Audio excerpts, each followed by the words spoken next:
Fala, rapaziada, como eu já tinha anunciado há um tempo, o governo basicamente aí já está se desfazendo, se desmoronando. Quem aí é fã do mito, infelizmente já percebe já com choros e ranger de sem choros e com ranger de dente, que a situação ficou muito difícil para o mitomaníaco, para os mitomaníacos, no sentido de governabilidade. Não à toa chegamos a 415 mortos. Vou até verificar aqui a quantas anda, ainda não saiu aqui para eu mostrar para vocês, mas a situação é bastante complexa, uma situação triste e quase que irreversível no sentido de analisar os efeitos da Covid, né? Você tem aí uma situação de extrema preocupação em que basicamente não tem muita saída, não tem muito para onde correr. A situação é de tal calamidade que temos que dar braços a torcer a nomes como Renan Calheiros e por aí vai, né? Nomes que estão aí no meio da política há muito tempo e no meio da corrupção.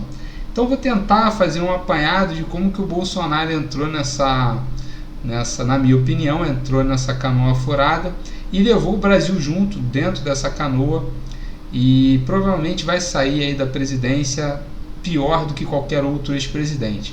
Deve sair preso, empichado, caso não saia preso, provavelmente vai levar como espólio muitos recursos que deveriam ir para outras áreas para pagar aí os avalistas aí da sua soltura. Haja vista que a gente já tem ideia de um orçamento paralelo da ordem de 4 bilhões, ou seja, muitos recursos sendo destinados para manter uma governabilidade durante um processo em que a canoa já furou. Então é o seguinte, né? Sendo bem rápido, bem simples aqui na minha explanação, a discussão do Bolsonaro é a seguinte, né?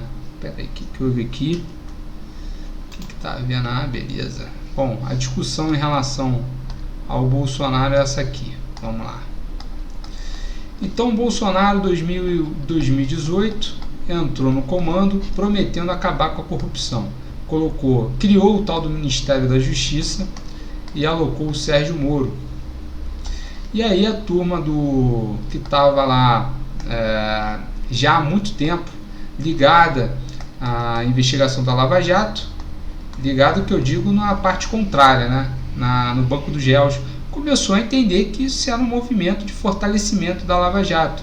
E aí se buscou entender o que estava acontecendo com o clã Bolsonaro, né? Da onde que o Bolsonaro saiu de uma porra de um parlamentar de bosta, que não tinha nenhuma relevância política, para ascender à presidência. Entenderam que ele fez uso aí de subterfúgios importantes, como por exemplo a questão das redes sociais. Então ele foi um cara que aproveitou as redes sociais muito bem. Quem que aproveitou as redes sociais para ele? O seu clã, né? Ele tem lá 3 filhos no poder. E esses 3 filhos, cada um no seu gabinete, arrecada para ele via rachadinha, ou para eles, né, para o clã, via as rachadinhas, sem nome aí de recursos mensais, assim, da ordem de mais ou menos, se a gente for pensar, de 200 mil por mês, sem sombra de dúvidas. E aí começa a entender o porquê que o clã Bolsonaro tem apartamentos, imóveis, deveria ser levantado esses imóveis aí no nome do Bolsonaro. Depois algum dia eu vou fazer isso, cujos 3 aí tem aí um patrimônio milionário ou multimilionário, pelo menos da ordem de uns 50 milhões, tá? Isso tirando no barato. Só de imóveis, tá, rapaziada? Só de imóveis tem aí uns 50 milhões e é fácil. Inclusive o próprio filho comprou uma mansão de 6 a 7 milhões de dólares, de 6 a 7 milhões de reais, com financiamento a juro negativo, ou seja, obviamente existe aí alguma coisa por trás dessa história, a gente não precisa ser burro para entender isso. Então, já tem aí a bunda na janela, já está com a bunda de fora, já tem aí indícios fortes de que ele não poderia mais manter esse discurso, que iria acabar com a corrupção, tal qual Dilma Rousseff, que foi a presidente que mais deu liberdade para as instâncias, tanto do Ministério Público para o Judiciário, exercer o seu poder investigativo e acusatório. No entanto, essa liberdade, como a gente observou, foi muito mal imposta pela Lava Jato, uma vez que ela promoveu um viés político.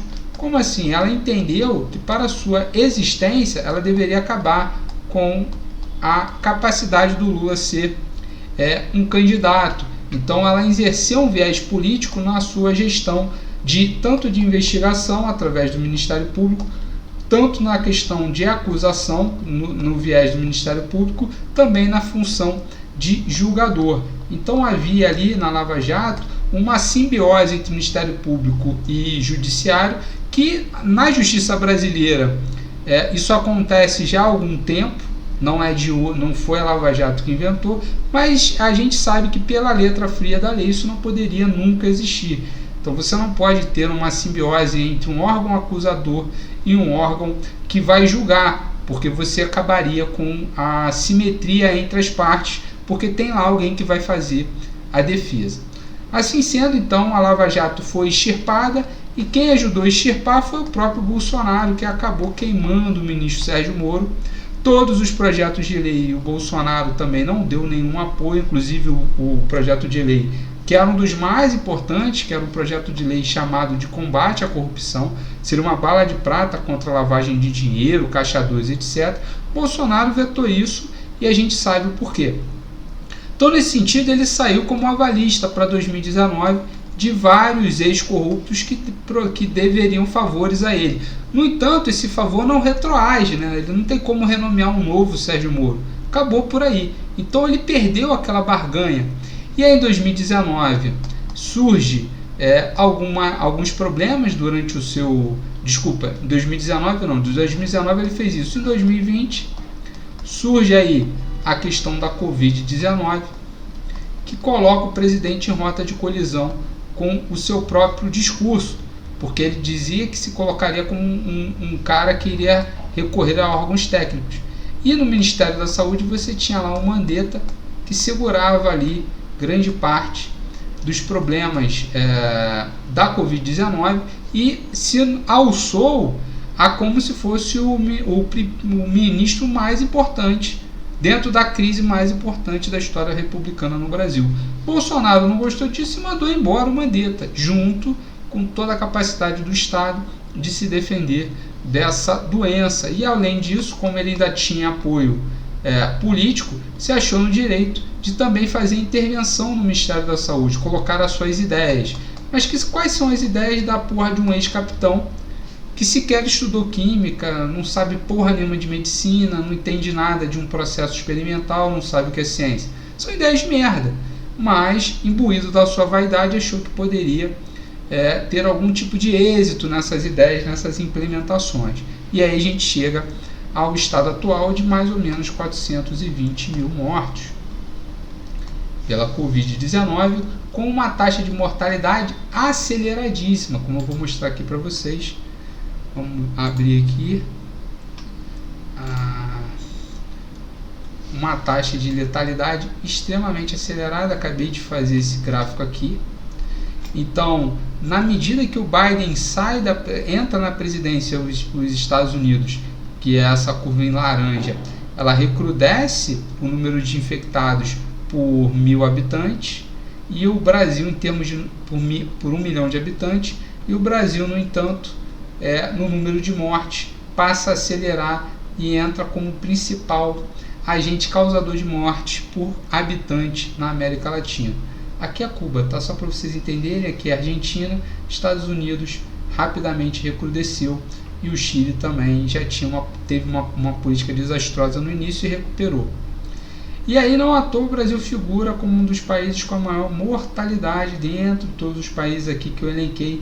São os países com a maior penetração dessa doença. Então, Brasil, Chile, Cuba, França, Alemanha, México, Espanha, Rússia, Argentina, Reino Unido, Estados Unidos, Itália e Índia. E aí, cara, você teve essa busca por uma redução aqui de morte, que de fato agora parece estar no caminho de uma redução. No entanto, a vacinação per capita ainda continua bastante abaixo de vários países, e quando a gente analisa a vacinação, agora em níveis simplesmente de aplicação de doses, estamos chegando aí próxima marca de 40 a 30 milhões de pessoas vacinadas, né? No entanto, quando a gente vai ver de pessoas vacinadas por 100 mil habitantes, né, pelo percentual, pessoas vacinadas por habitante, a gente percebe que o Brasil está lá nas últimas posições, o que coloca o Brasil num número de vacinados numa representação bem abaixo do resto do mundo, o que é obviamente bastante complicado. Quando a gente vê as capitais, a gente percebe que Rio de Janeiro, São Paulo, Porto Alegre, Fortaleza ainda apresentam dados bastante complicados, né, da questão da Covid-19, e essa é uma situação que é o cenário do Brasil. Então, dentro dessa CPI atual, quais são as linhas de investigação? As linhas são o descaso com a crise da Covid, a campanha anti-vacinação. Então, ele foi um país um governo que pregou a anti-vacinação, e o tratamento precoce, o combo, né? Tratamento precoce mais imunidade de rebanho. Então esse combo aqui isso explica o porquê de 420 mil mortos no país. Explica esse cenário de terra arrasada, em que hoje o presidente da Pfizer falou que entregaria ao Brasil por $10 a dose, o que representa, em termos de imunização, você tem que dar 2 doses, então seria $20 por pessoa. Vamos botar o dólar a R$6, né? Pensando aqui numa política macroeconômica e de crise mesmo, dólares a R$6, ficaria R$120 por pessoa vacinada. Então, se a gente quisesse vacinar hoje 200 milhões de habitantes, faremos essa conta que daria um resultado, um custo médio de vacinação de 120, 200 milhões, daria um custo de vacinação de 24 bilhões, o que não é pouco, né?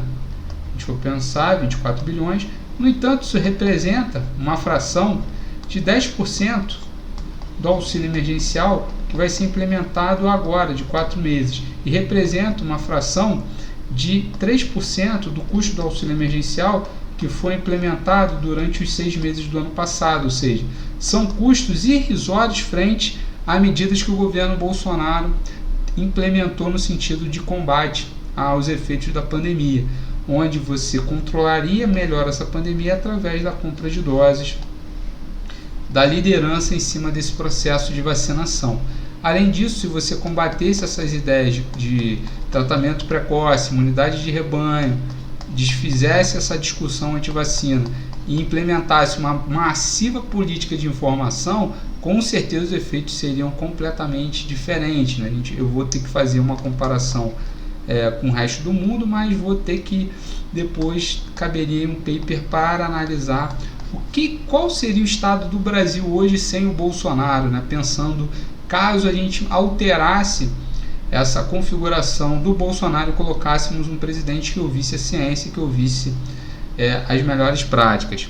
Então, nada mais justo do que entendermos que essa crise ela veio para colocar um ponto final nesse governo, né? O governo de fato acabou, não tem mais nenhum tipo de capacidade de autossustentação. E ontem a gente observou um sinal claro de fraqueza em que o filho do presidente aí, querendo ser o herdeiro do Bolsonaro, o 01, foi lá chamar o Renan Calheiros de vagabundo, o que em tese não é nenhuma novidade, mas dentro de um decoro de uma CPI indica obviamente uma fragilidade. A gente sabe que quem esperneia primeiro obviamente está perdendo num jogo democrático. Então é isso, meus amigos, a gente deve conviver com esse governo durante mais uns 3 ou 4 meses. E um cenário que eu queria continuar falando com vocês num próximo vídeo é um cenário da possível entrada do Lula. Então muita gente ainda não entendeu qual o efeito do Lula nessa estratégia, em que o Lula ganha do Bolsonaro mais ou menos numa proporção de 70% a 30%. Isso no segundo turno. E quase leva no primeiro turno uma proporção de 48% para 17% ou 20%. Então o Lula em si ele coloca o Bolsonaro como um presidente fraco, presidente politicamente inviável, um presidente que não vai fazer, que não haverá sucessão, não fará nem sucessor nem será o seu próprio sucessor, não irá ter continuidade. Então, Bolsonaro, dentro dessa ótica, para o discurso, né, para o centro político, né, quem quer se manter no poder, ele não mais consegue vender a sua figura política, um capital político que vai fazer com que parte dessas pessoas que aderem, façam uma adesão ao seu discurso, sejam reeleitos, se mantenham nos seus cargos. Então, vários bolsonaristas agora enxergam o Bolsonaro ou a sua bolsonarismo como uma canoa furada, ou seja, embarcaram num discurso de anti-meio ambiente, sempre anti-meio ambiente, anti a questão da pró-armamentista, né? Isso aí ele é pró-armamentista, e também um discurso não é bem nacionalista, né? Mas é um discurso meio estranho, né? um discurso que a gente pode chamar de reacionário. Então, um cara que não aceita muito ser contrariado como um todo bom e velho bolsonarista.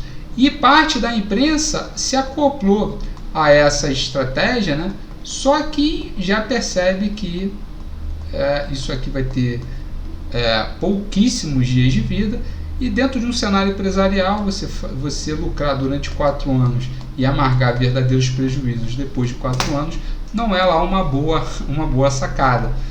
Então muitos ali já começam a sair do bolsonarismo, começam a entender que isso aí não é mais uma ideologia que leve a algum lugar. Pode ser que volte, né? Pode ser que no futuro volte. Infelizmente foi um triste episódio da nossa história republicana, mas espero que a gente de fato consiga vencer essa tragédia.